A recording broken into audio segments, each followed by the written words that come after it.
Anybody there? How are you feeling? How are you really feeling? Tired. Me too. So if anybody notices me sleeping during my talk, just call my name. I don't mind my name. I'd like to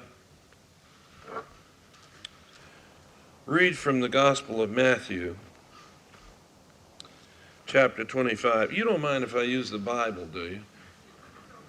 I mean, I know we're supposed to talk and tell about experiences, but I like to use the Bible too, so that is part of my experience.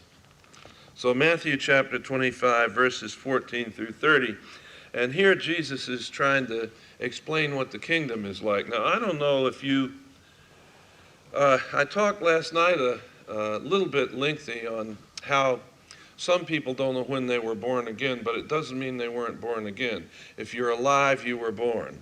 Okay, but then of course there are those people who can pinpoint a time and like it's a division, a major division in their life. One time is BC and the other one's AD, you know. So there's that too.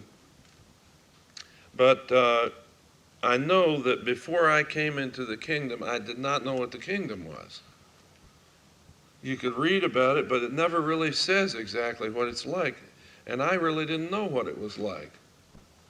It was only after I came into kingship, I came under the kingship of the king, then I came into the kingdom.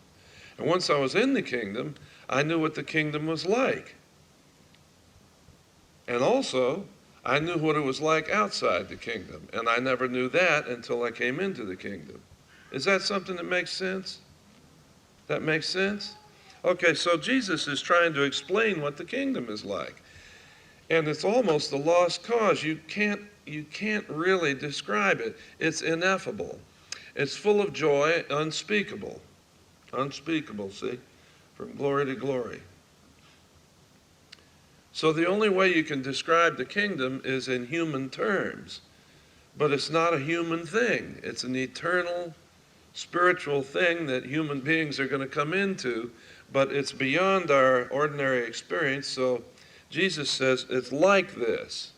So he says this, for it will be as when a man going on a journey called his servants and entrusted to them his property. Now notice that, his property. To one he gave 5 talents, to another 2, and to another 1, to each according to his ability. Notice that, according to his ability. The talent was not his ability. The talents were not abilities. We use it that way, but that's not what it is. And then he went away. He who had received the 5 talents went at once and traded with them, and made 5 talents more. And so also he who had the 2 talents made 2 talents more. But he who had received the 1 talent went and dug in the ground and hid his master's money. Now after a long time the master of those servants came and settled accounts with them. And he who had received the 5 talents came forward, bringing 5 talents more, saying, Master, you delivered to me 5 talents, and here I've made 5 talents more.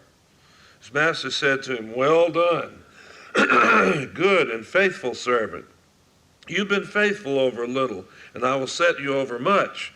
Enter into the joy of your master.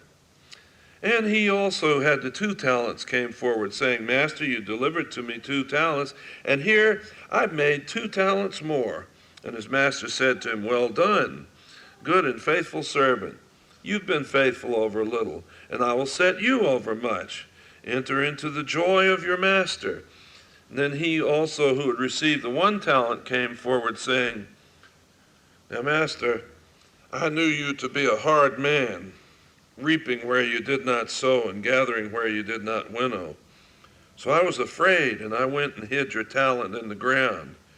And here you have what is yours.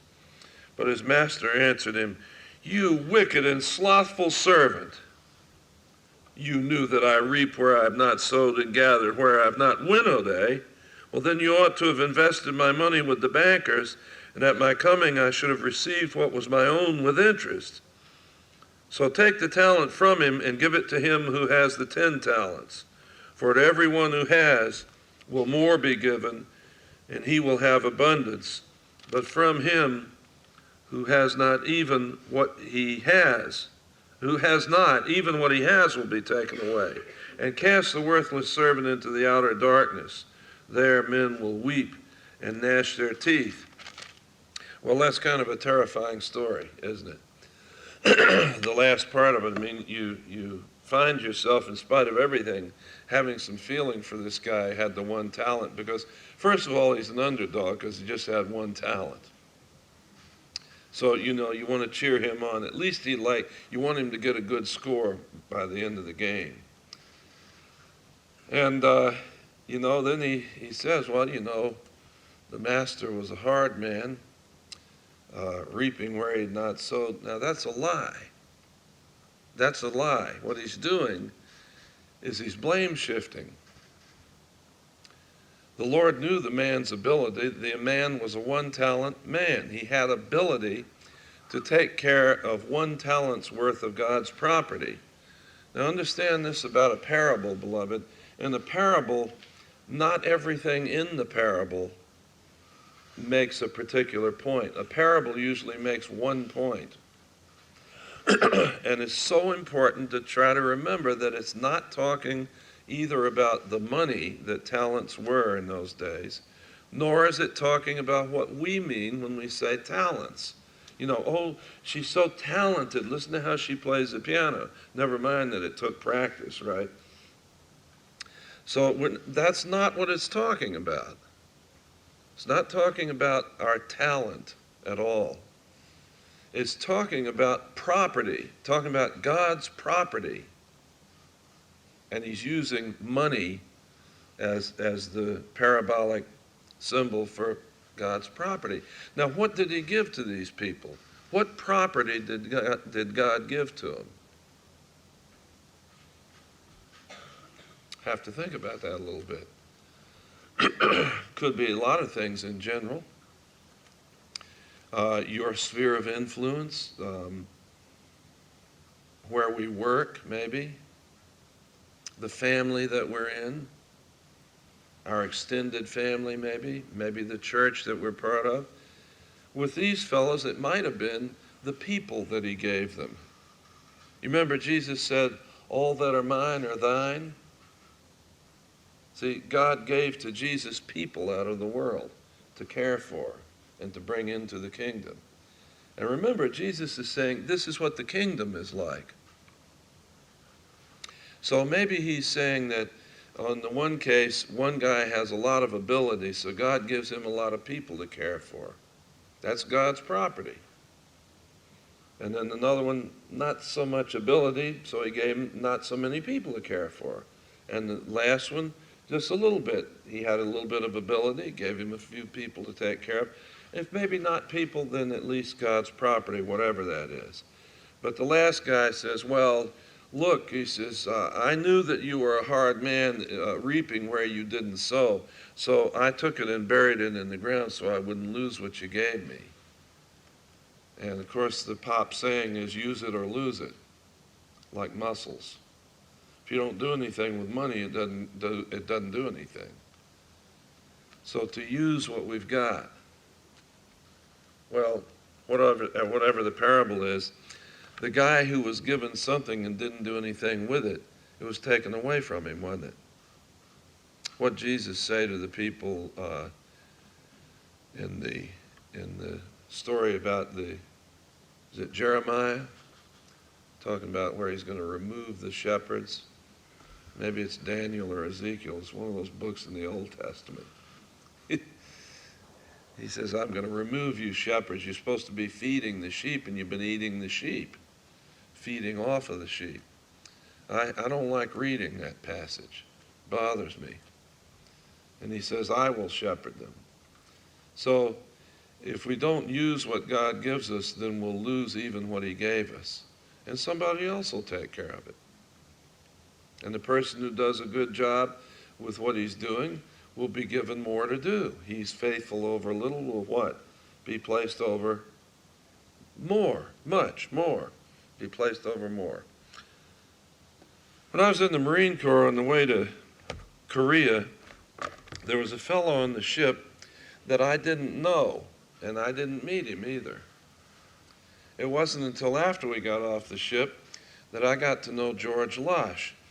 Now, George Lush is a fellow who's maybe 3 inches shorter than I am. He's built like a little pit bull. He's a stocky little Pennsylvania German with a mashed-in nose, and he looks like a bulldog. And he's a nice guy, but you don't want to mess with him. He's got legs like a Steinway piano. That's George Lush, Pennsylvania German. And he played tuba. When we got to Korea, I wanted to put together a Dixieland group. We had one on the boat coming over, and we just got some guys together and started playing. So then we started entertaining the troops on the ship. And it was a pretty good group. And I was assigned to 1st Marine Division. Now in Korea, there were 6 Army divisions and there was 1 Marine Division. And the Marine Division was the 1st Division, which was the one that had distinguished itself at Guadalcanal and through the Pacific during the Second World War. And I was at division headquarters because I was with the 1st Marine Division band. Band had about 100 pieces in it. And they split into 2 bands, approximately 50 people in each band. And that's a decent sized concert band and large enough for outdoor formations. And so we'd bring the colors up in the morning and take them down at night and do all the regular military stuff that bands have to do. But we'd also play concerts, and we'd go out and travel around in different parts of Korea. And by the way, I don't know if I mentioned yesterday, but when we disembarked off of the General Walker, by the way, I'll back up a little bit. When we left San Diego on the General Walker, we weren't out at sea one day before we got the word, the scuttlebutt came around. General Walker had a bent screw. So the General Walker zigzagged all the way from San Diego to Incheon. And a 12-day trip took 18 days. When we disembarked, as we were going down the gangplank, the PA system on shore says, "We have just signed a ceasefire." So I volunteered to go to Korea to help out, and the thing was over. But the war wasn't over. It's just that they decided to stop shooting at each other for a while and see if they could figure out something to do beyond that. So you never knew what was going to happen. And of course, there was a little shooting anyway. But anyway, there we were. And so this was November, and the weather got colder and colder. And the band couldn't play anymore. Why couldn't the band play anymore? Because the trumpet valves would freeze, and the trombone slides would freeze. And you can't play if you can't move. You say, well, how could it be so cold? I mean, why don't they turn up the heat? Where? There weren't any buildings. The largest thing we had was a Quonset hut, and that was the mess hall. Everything else was tents. We lived in tents. 10 of us in a tent. And you couldn't get a band in there. So during the winter, the band would build bunkers, and they'd be out there digging in that frozen ground and digging machine gun emplacements and digging bunkers and all this. But I got a little Dixieland group going. You get 6 people inside a tent, and you can sure get it inside a Quonset hut. So, but we needed a bass player. So the tech sergeant, who was the trumpet player in charge of the Dixieland group, they had him and they let me be in on the auditioning of the tuba players. And so it was announced in band rehearsal that if anybody's interested in getting being part of the Dixieland group, then meet at such and such a time with Sergeant Binky and Corporal McCullough.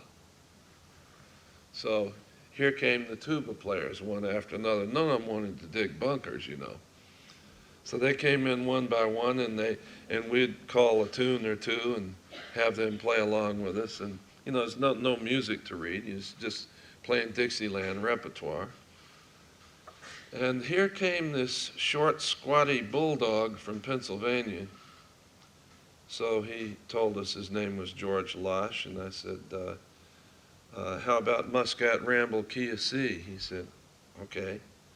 So we began to play, and he had it. This guy had it, man. As soon as you heard him, you knew it.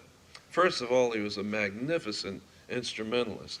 He played very clean, perfect time, good tuba player, but he knew all the licks. He knew just how to play Dixieland tuba. And we called 3 or 4 tunes. He just played all of them. Played them not only well, but a great choice of notes, and he could even do solos. So we found him. It was George Losh. And George and I became best friends in Korea. We were together for 15 months, and I don't believe I've ever had a closer friend. George Losh. There were things about us that were similar, but there were some things that were different. But we were drinking buddies, and we did everything together. And I won't talk about some of those things. Paul the Apostle would say that it would make him blush. So I won't mention all the things we did together, but we did just about everything together. And we became very close, and we laughed. I thought we would laugh until we would have to go to the hospital. I mean, you had to laugh or cry, one or the other. And so then came time to get out of the Marine Corps, or rather to come home. We were there from November 53 to January 55. And we both came over on the same boat, and we went back on the same boat. And it was the General Walker, only this time had a new screw in the back, so we made it in 12 days. And we both got stationed at Quantico, Virginia. He lived in Pennsylvania. He lives in Millerstown, Pennsylvania, up the river from Harrisburg. Millerstown. And I lived in Richmond, so we got stationed at Quantico. I had just, I had March, April, May, June. I had 4 more months to do. I was a short timer. And George had 3 months more than I did. So we finished up, and I got my release from service and went back home. June 30, 1955, and I went on to school and told you a bit about those things last night. And while I was at Lebanon Valley, I got a job playing a weekend at one of the colleges there, and so I got some of the guys from the Marine Corps and some of the guys from Richmond that I'd grown up with and put a Dixieland group together, and we got George to play tuba. And other than that, I never saw George again. I heard through the grapevine that he had married the Lutheran pastor's daughter. And I thought that was a riot. Oh, funny one. Alice's, my wife's dad was a sort of a stern Southern patriarch type. His father had been a Baptist preacher and had a little tobacco farm down near Danville, Virginia, closer to South Boston, at a place called Paces. Had Arbor Baptist Church, maybe with about 15 or 20 people in it, out in the country, and had some hogs and grew some farm things there for just enough for the family. But he went bankrupt. And Alice's father never forgave his father for going bankrupt, because no matter what he was, he should have cared for his family. See, that was his thinking. And so Alice's dad never went to church when I knew him. He said he'd had it up to here when he was a kid. And I think he was still getting even with his dad for going bankrupt. You see, Alice's father put himself through college at the University of Richmond, put himself through law school, then he put his sister through college, and put a brother through college. And I think he was enjoying getting even with his father, who never put them through anything. And he would mention it every once in a while with that kind of laugh like, but, of course it doesn't matter, but it did. He was still steaming about it. And as far as I know, he never did get over that. But he raised his two daughters, and I mentioned, that Alice was the son he never had. And once they got to a certain age, he said now, and he was a good provider. He provided material needs, but he was not a warm type of person in expressing his love. It was only in the form of providing material necessities. And he told Mary and Alice, he said that when they got to be a certain age, he said, now, I've done everything I can for you. And he says, now you're grown up, and he says, I just want you to promise me one thing. Just promise me one thing, both of you. Don't ever marry a teacher, a musician, or a preacher. It's the truth. And Alice's older sister Mary married a Presbyterian minister, and Alice married me. What a riot. You see, if you develop an attitude and you keep that attitude, why would you think your children wouldn't get the same attitude? So I don't know if either of those daughters married their husbands out of spite, but all I know is I stood to gain. Well, George married the Lutheran pastor's daughter, and I thought that was pretty funny. That was before I got married. And about 3 years ago, in the month of November, I got a telephone call. And I answered the phone, and a voice that I didn't recognize called me by a name that nobody knows. Nobody knows this name. It's a nickname, and it's so bad. It's so bad, I'm not going to tell anybody. I might tell Bobby because he'll keep it a secret. But this name is so bad that I knew when I began my teaching career, if anyone ever heard this name, I would never be able to teach kids. Because if they got hold of that name, it's over. Forget it. So nobody knew that name anymore. That was a name that I dropped after I got out of high school. Except this guy on the phone called me by that name. He said, don't you know who you're talking to? I said, no. We talked a little more, and then he began dropping clues. It was George Losh. I said, well, how are you doing? He said, I'm doing fine. We had a great, fun conversation because we were best friends, and it was all back just like that. And it had been years, It was 1988. And it was 1955 we last saw each other.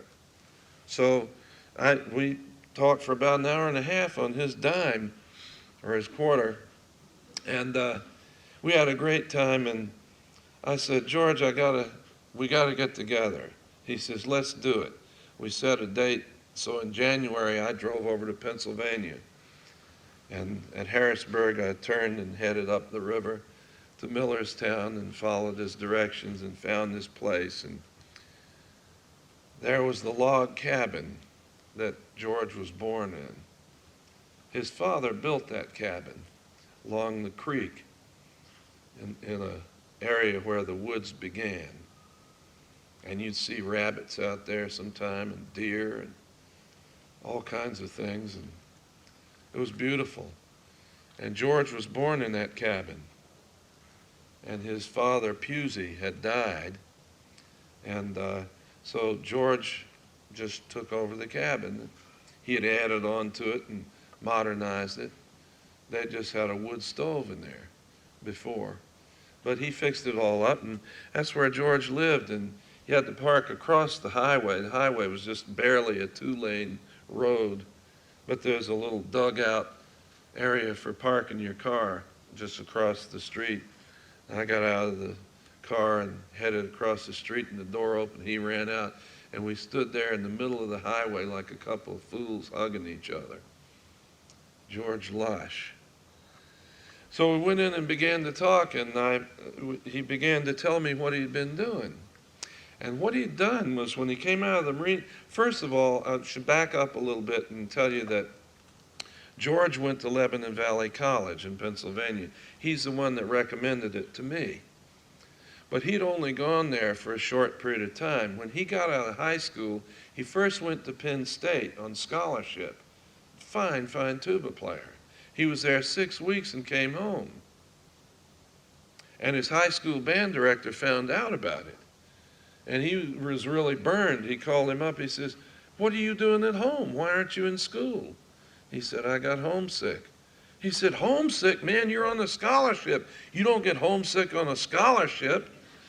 He said, "Well, I did, and I'm not going back to Penn State."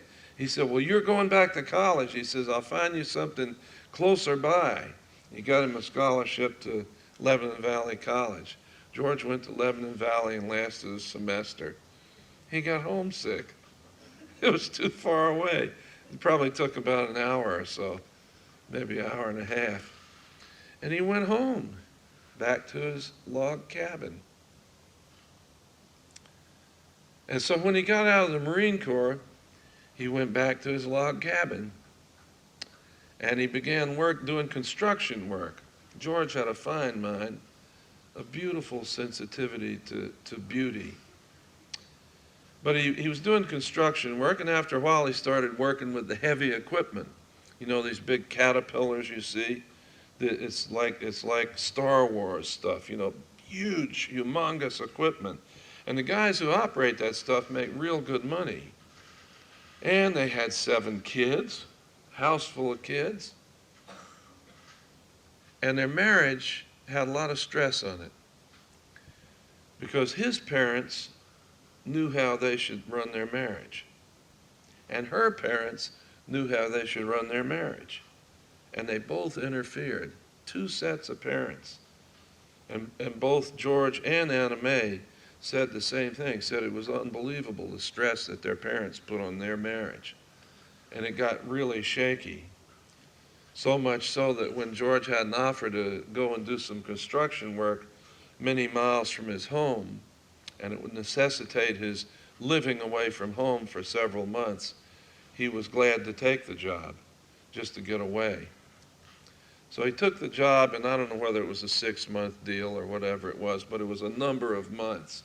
And he was away from home and lived up there. I don't know if he lived in a trailer or what, but he lived at the construction job and did his work, and he would stop in the diner every morning for breakfast. And he met a waitress, and they began to talk. And after a bit, she asked him, said, "What kind of work do you do anyway?" He said, "I do construction work. I'm on this big project over here." She says, "No kidding." She says, "How long have you been doing that?" And he said, 15 years or so, whatever it was. She said, "Do you enjoy doing that?" He said, "I hate it." She said, "Well, then why do you do it?" He said, "That's how I earn my living." She said, "Well, if you hate it, why don't you do something else?" He said, "Because that's how I make my money." She said, "Well, why don't you do something you like and make money at it?" He said, "Well, I don't know what I would do."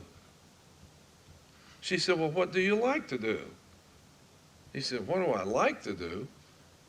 Evidently, he hadn't asked himself that question. She said, "Yeah, what do you like to do? What do you enjoy doing?" And he thought a little bit, and he said, "Well," he said, "when I was about 9 years old, he said, my Uncle Max gave me a little paint set. And he says, I like to paint." She says, "So why don't you paint?" And he said, "Well, I never had any lessons. I don't know, I'm not a painter." She said, "Well, why don't you be a painter?" And he said, "Well, come on, we're talking about, I got a wife and 7 kids. She said, "Let me put it this way. When you leave this earth and you stand before the Lord and he says, 'What did you do with the talent I gave you?' What are you going to say to him?" He said, "I never thought of that." Well, he finished his construction job and he went back home and they were able to put the marriage back together. What they finally did was told their parents to lay off, and they made their marriage work. And George got to thinking about what that waitress had said. And he got out his old paint set, and he got some canvas and some frames. He liked acrylic paint. And he began to paint. He'd paint what he saw out the back porch. And he'd paint what he saw over by the river. And he'd carry his things with him, and he always painted from real life. He didn't paint from photographs. And he loved where he lived. And he painted and painted, and he kept doing construction work. And he painted until he got a garage full of paintings. And he didn't have any more room to put anything. So one day he put an ad in the newspaper. It said, Sunday art sale at George Losh's garage, you know. So Sunday afternoon, people came around and they bought every painting. He couldn't believe it. In one afternoon, a garage full of paintings were gone. So he started painting again. And after a while, when he got another garage load full of paintings, he had another sale, and people came and bought every one of them. It was amazing. George continued painting, and after a while, people would write him and ask him if he'd painted anything different. He became known at distances, and people all over Pennsylvania would ask him, what's your latest work? And he began to realize that people wanted his paintings so much, and of course, only one guy gets that painting, and only one person gets that painting. So he began to think of maybe doing some prints. So he contacted a company that could do prints of his paintings, and he would do limited editions of each painting, and say 600 copies of this and 700 or 800 copies of that, and he'd look at each one of them and approve whether it looked like the original and sign his name on the print and number it, so he knew which number of that print it was. And he needed a place then to do business, so he bought a little historic cottage in Thompsontown, not far from Millerstown. And right in the center of town, when you come in on the road, in the center, it split at forks. And right in the center of the fork is this little old Pennsylvania Dutch farmhouse, really a barn, a small barn. You could see by the opening at the top, you know, where they hoist the hay up or down. And they refinished it, they redid it, remodeled it. And it's beautiful. It's all, you know, wide planks, and they fixed up lightings. And he called it Heartland Galleries. Heartland Galleries. Because all of his paintings have the love of the settings that he paints. So it's Heartland Galleries. And I said, George, why don't we drive over to the gallery and you show me some of your paintings? Because I hadn't seen any of them. So he said, sure. So we got in the car and drove over to Thompsontown, just a few minutes. And we found this neat little house, you know, and parked the car out back in the parking lot. And we went in, and all over the walls in there were George's paintings. And they're beautiful.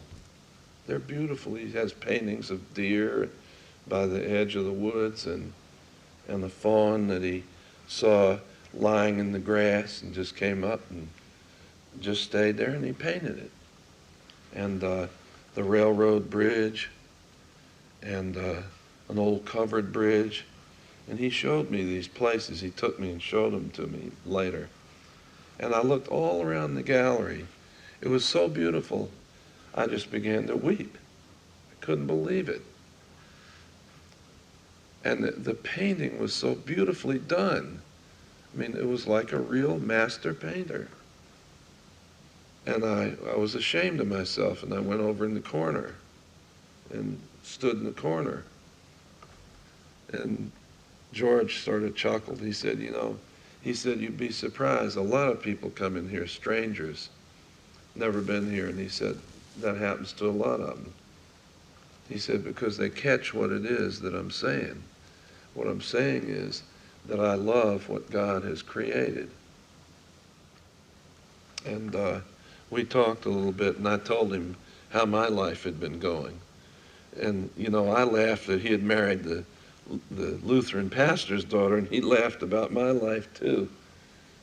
But he said, even when we were in Korea together, he said, I knew there was something special about you.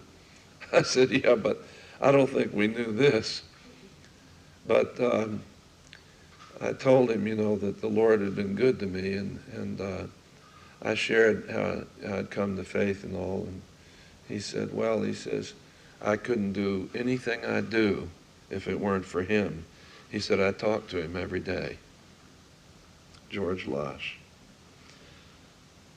So what I'm talking about this morning is use your talents. That's the title, Fred. Use your talents. I like 3-word titles.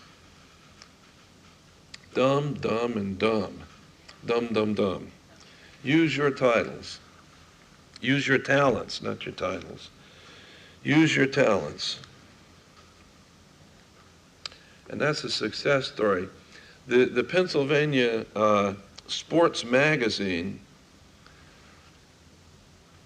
used George's painting as a cover for their magazine and made a commemorative stamp for their organization with George's painting. A couple of years later, they used another one. He's known all over the United States. People from California write to him to ask him, what has he painted and what can I pick up? Mickey Schuler, who was a receiver for the New York Jets. You know that team? Did you ever hear of that? Football. He was a great receiver, big, tall fella, Pennsylvania Dutchman. Later, I think he went to play with the Philadelphia Eagles. He gave Anna Mae the number for his charge card. He said, anytime George paints anything, you just buy it and put it to my charge card. There's a guy out in Colorado who tries to get every new painting before anyone else does. He's a great painter, George Losh. You ever in Pennsylvania, go to Millerstown and then go to Thompsontown and stop in at Heartland Galleries. You'll probably see Anna Mae, she's the business brains. And you might see George there, but if not, he's probably over at the log cabin or out painting somewhere. But not everybody here is George Losh. We don't all have the same talents, do we? I'd guess George might be something like a 5-talent man. Maybe some of us are 2-talent people. Maybe some of us are 1 talent.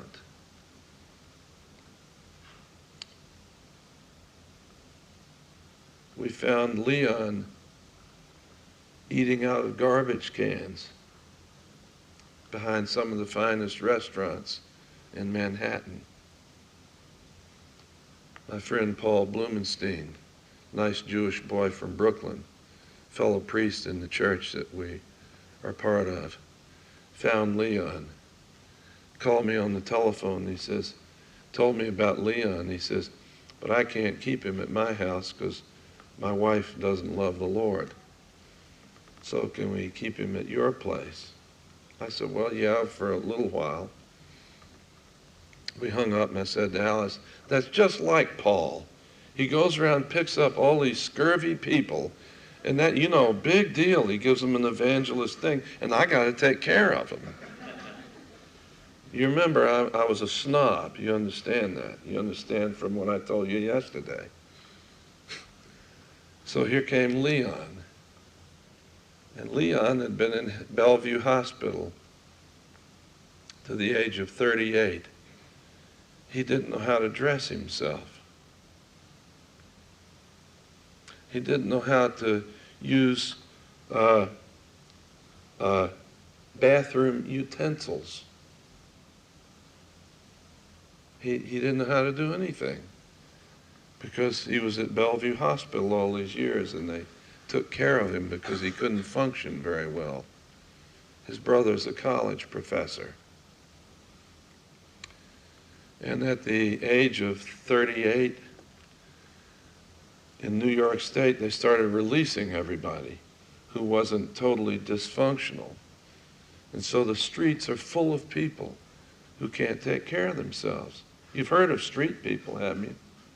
We got them in New York. You got them in most of your cities. And some of them are street people because they don't know how to do anything else.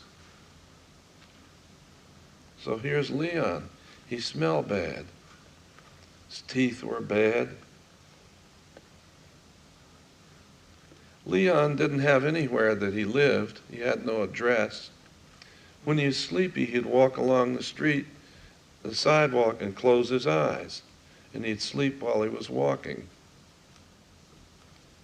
He would be just enough awake to stop at each street corner.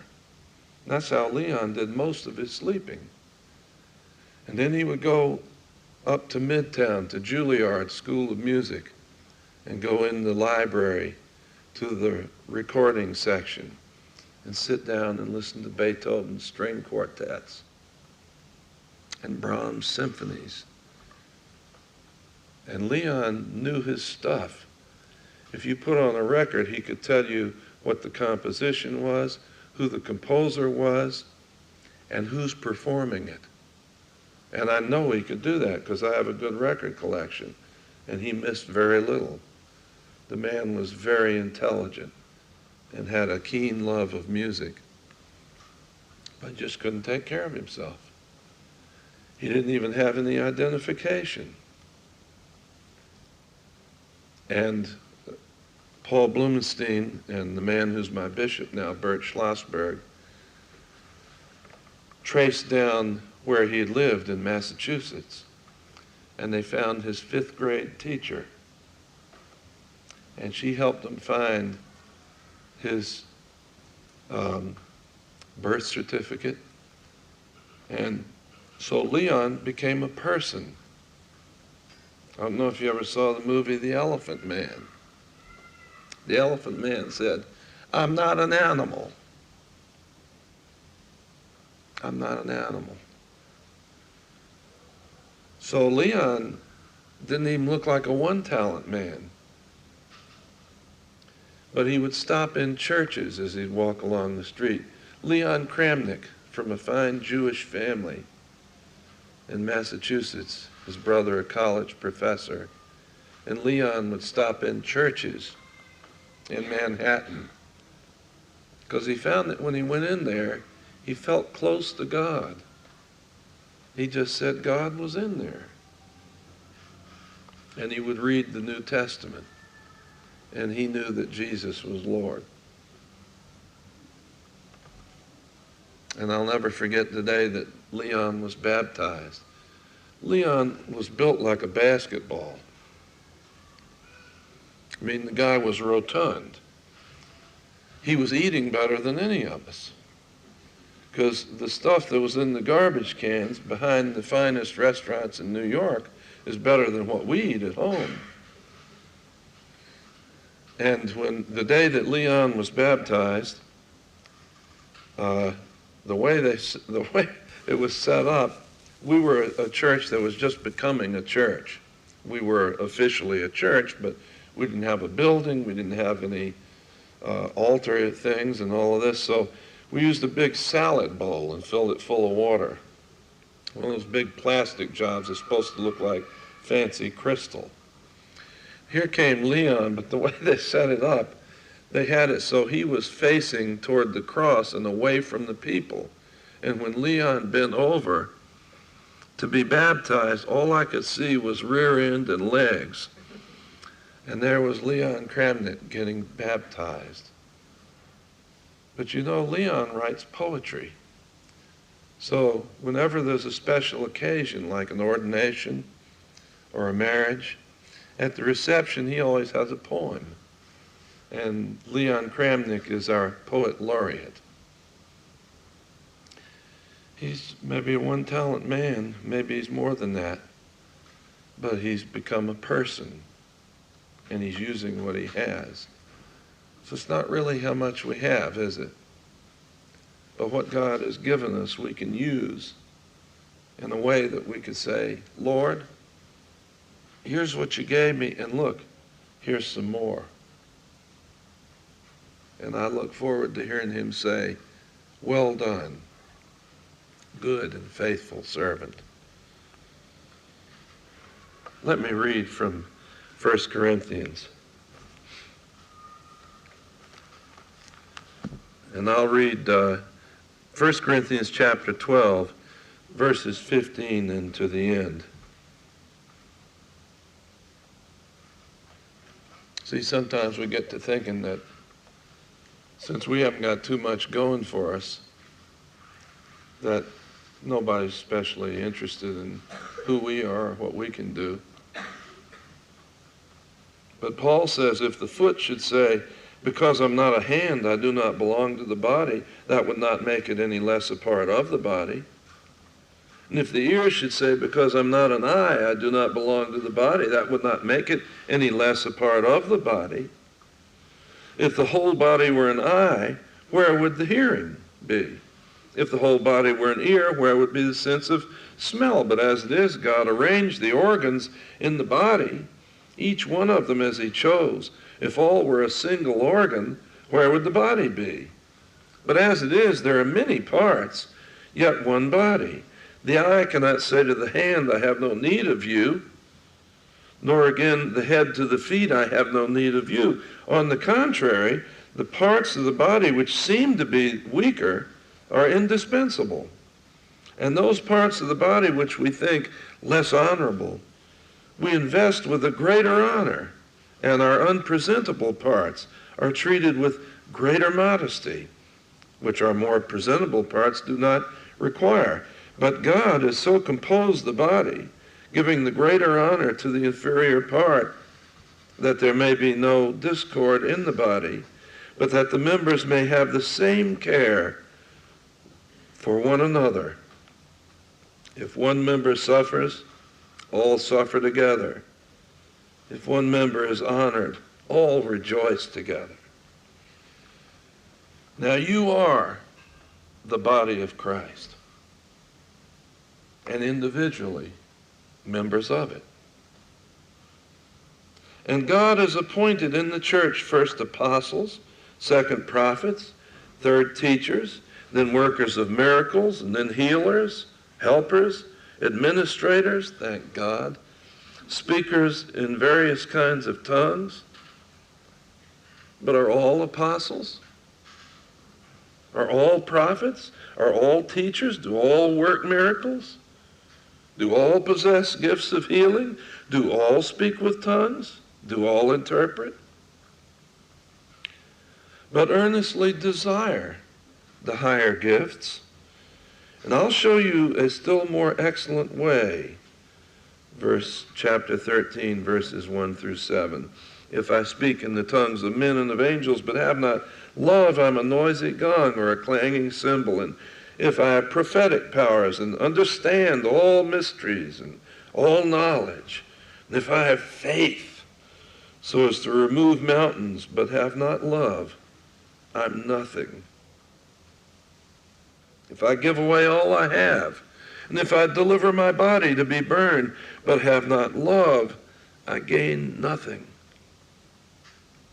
See, love is patient and kind. Love is not jealous or boastful. It's not arrogant or rude. Love does not insist on its own way.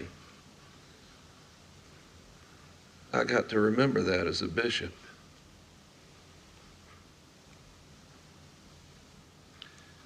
It is not irritable or resentful.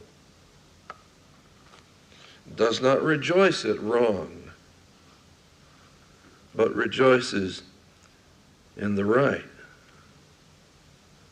Love bears all things, believes all things, hopes all things, and endures all things. And he goes on. And in chapter 14, verse 1, Paul says, make love your aim and earnestly desire the gifts. So I don't know who you think you are.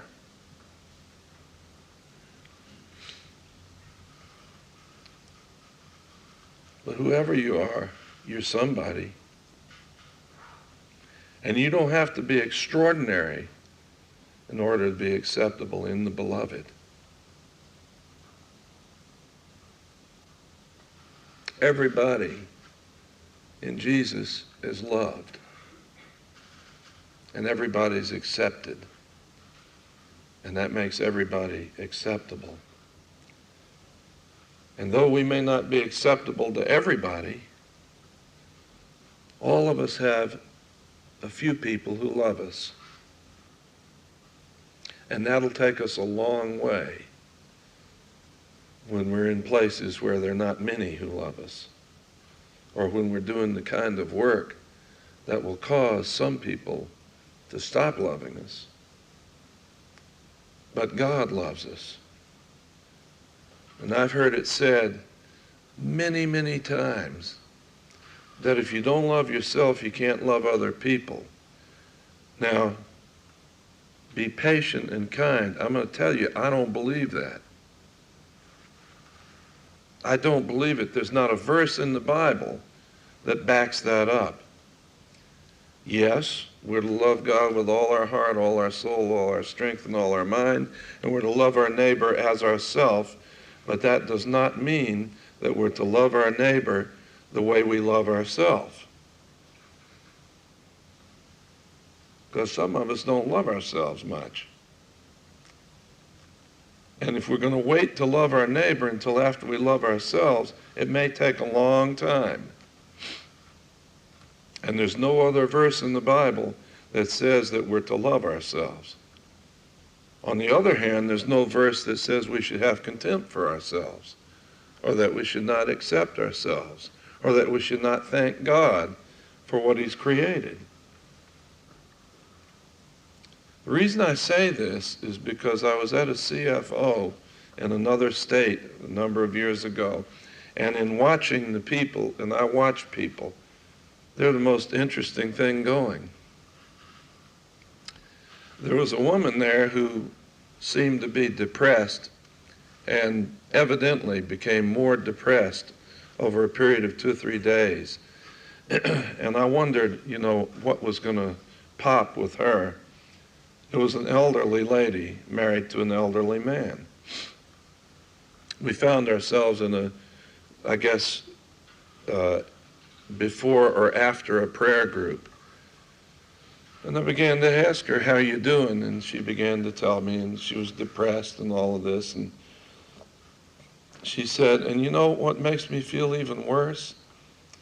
She said, I know that we're supposed to love God and we're supposed to love our neighbor as ourselves. She said, and I love God. I really love him with all my heart. She said, but I guess I can't love other people because I don't love myself. I said, why do you think that? She said, well, that's what people say. I've heard it taught. I said, do you think that you don't love other people? She said, well, I guess I must not because I don't love myself. I said, let me tell you something. I've been watching you for 3 days, and I've watched what you've done for this person, and I named them, and I saw what you did for these folks, and I've watched you looking after the little children, and this and that, and I named thing after thing, which I'd watched her doing, and I was asking God to make me like her so that I would love people more. I told her that. I said, stop believing that, and stop worrying about loving yourself. Look, if you, who don't love you, decides that you have to love you before you can love others, how can that be? That can't happen. And beloved, the Bible doesn't say to take time trying to love yourself. It's more along the line of forget about yourself and get your attention on the Lord who loves you. Let him love you. Do your best to do that. Let other people love you, even if it's not many. It only takes one, you know. Just takes one prince to kiss the frog alive. And then concentrate on loving other people. You know what'll happen? You'll find that you're not such a bad guy. So I say work it that way. And don't spend so much time working on ourselves. Just look at other people, pay attention to them.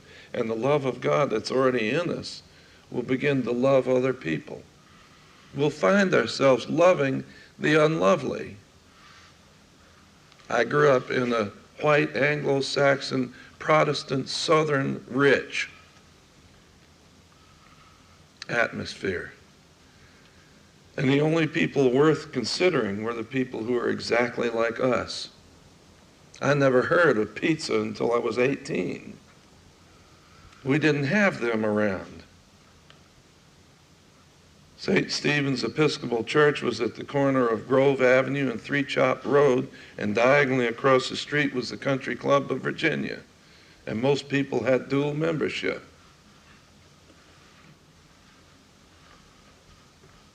And now I love Leon. And all the people whose groups I had names for when I was a boy, because that's what I heard. That's all I knew. I find God has given them to me as gifts. Our daughter, Mary McCullough, a year from now will become Mary McCullough Ramirez.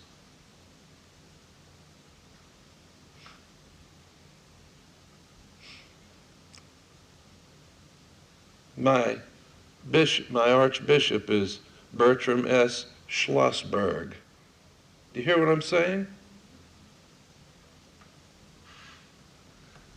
The love of God is not concerned with ethnic differences, not concerned with racial differences, not concerned with economic differences, not concerned with educational differences.